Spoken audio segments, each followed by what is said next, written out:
తన తండ్రి ముద్రగడ పద్మనాభరెడ్డి నివాసంపై జరిగిన దాడి ఆయన కుమార్తె క్రాంతి ఖండించారు. జనసేన అధినేత పవన్ కళ్యాణ్ ఇలాంటి దాడులకు వ్యతిరేకమన్నారు. డబ్బులు ఇచ్చి జనసేన నాయకులు చేయించారని వచ్చిన ఆరోపణలు అవాస్తవమని చెప్పారు. పోలీసులు ఈ దాడి వెనుక కుట్ర వెలుగులోకి తేవాలని క్రాంతి కోరారు.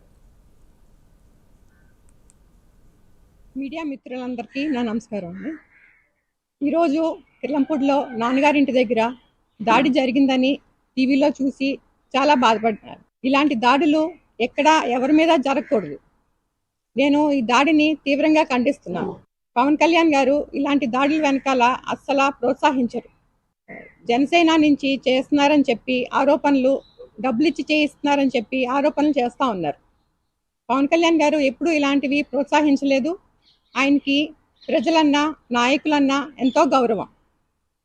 వాళ్ళ మీదకి ఏం చేసినా సరే వాళ్ళని ఖండిస్తూ ఉంటారు. పోలీసులు ఈ విషయాన్ని క్షుణ్ణంగా పరిశీలించి ఎవరు చేయించారు, డబ్బులు ఇచ్చి చేయించారు అని, ఎవరికి లాభం అన్నది మొత్తం తెలుసుకుని బయట పెట్టాలని నేను కోరుకుంటున్నాను. ఈ వ్యక్తి ఎవరన్నది ఎవరో తాగేసి చేసినంత మాత్రాన అది జనసేన చేసిందని పార్టీ తరపున పార్టీకి చెప్పడం అన్నది కరెక్ట్ కాదు.